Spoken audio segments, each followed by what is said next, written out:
100 ప్రణాళికలలో భాగంగా జగిత్యాల జిల్లా మెట్పల్లి పట్టణంలోని మున్సిపల్ కమిషనర్ టి మోహన్ ఆదేశాలతో పట్టణంలోని త్రాగునీరు సరఫరా చేసే వాటర్ ట్యాంకు లోపల శుభ్రం చేయడం జరిగింది.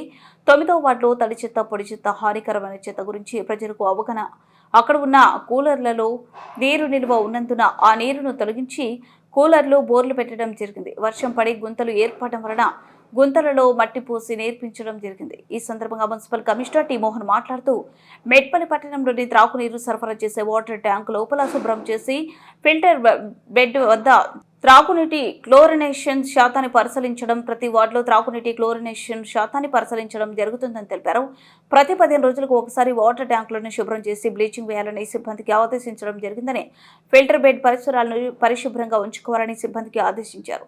పట్టణంలో వాటర్ లీకేజీలు ఎక్కడైతే ఉంటే వెంటనే చేపట్టాలని, అలాగే వాటర్ ట్యాప్ కనెక్షన్ ఆన్లైన్ కానటువంటివి ప్రతిరోజు ఆన్లైన్ చేయాలని ఆదేశించారు. 9వ వార్డులో తడి చెత్త, పొడి చెత్త, హానికరమైన చెత్త గురించి ప్రజలకు అవగాహన చేసి తడి చెత్తను, పొడి చెత్తను వేరు చేసి మున్సిపల్ వాహనాలకు అందివ్వాలని చెప్పడం జరిగింది. అనంతరం 9వ వార్డు రోడ్డుపై ఉన్న కూలర్లలో నీరు నిల్వ ఉన్నందున నీరు తీసివేసి బోర్లు పెట్టించడం జరిగింది.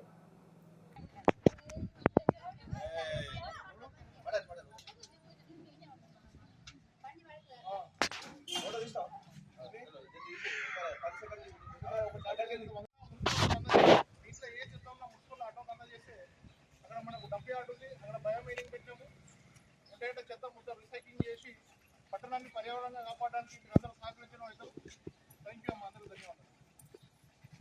ఓపెన్ ప్లేస్లో కూడా ఖాళీ లేకుండా ఖాళీ జాగాలో చేయడం జరగకూడదు. తర్వాత సింగిల్ యూజ్ ప్లాస్టిక్ ఏదైతే ఉందో ప్రభుత్వం నిషేధాలు ఉంటే చెత్త పుట్టల్లో నేను చెప్పినట్టు హానికరమైన చెత్త, పొడి చెత్త, తడి చెత్త అని చెప్పాను కదా, దాని ప్రకారం మీరు వేసి మా ఆటోకి అందజేసినట్లయితే మన మెట్పల్లి మున్సిపాలిటీ, మన మెట్పల్లి మున్సిపల్ పరిధిలో మన మెట్పల్లి గ్రామం పర్యావరణం కాపాడి ఇక్కడ ఉన్న ప్రజలందరూ ఆరోగ్యంగా ఉంటారని మీ అందరినీ తెలియజేస్తున్నాం. తప్పకుండా మీరు ఏ చెత్త ఉన్నా, ఎలాంటి చెత్త ఉన్నా మున్సిపల్ అందజేయండి.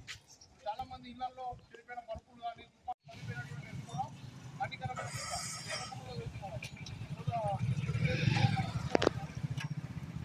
పొడి చెత్త వేయాలి. పొడి చెత్త అంటే ఏమిటి?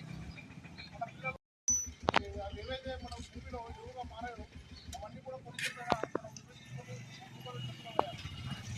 ప్యాకెట్లు కానీ ప్లాస్టిక్ కవర్స్ కానీ ఇతర ఏదైతే ఆకుపచ్చ చెత్త ముక్క ఉందో అందులో మనం ఏడుతుంది తడి చెత్త. తడి చెత్త మీన్స్ మిగిలిపోయిన అన్నం కానీ కూరగాయలు ఇంట్లో ఏ చెత్త ఉన్నా మున్సిపల్ ఆటోకి అందజేస్తే అక్కడ మనకు 70 ఆర్డు ఉంది, అక్కడ బయోమైనింగ్ పెట్టినాము. అంటే చెత్త మొత్తం రీసైక్లింగ్ చేసి పట్టణాన్ని పర్యావరణంగా కాపాడడానికి మీరందరూ సహకరించడం అయితే థ్యాంక్ యూ అమ్మా, అందరూ ధన్యవాదాలు.